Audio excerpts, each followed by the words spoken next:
ก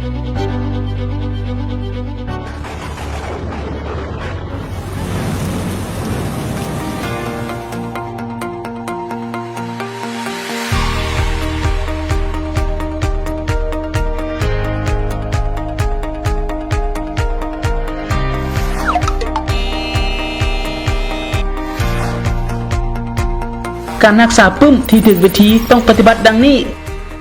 1. ก่อนจะจับปึ้มมือต้องสะอาด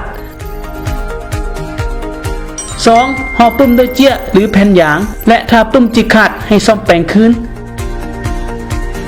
3. ถ้าปึ้มเสียให้รายงานครู 4. จงเก็บปึ้มไว้บนแห้งและปลอดภัย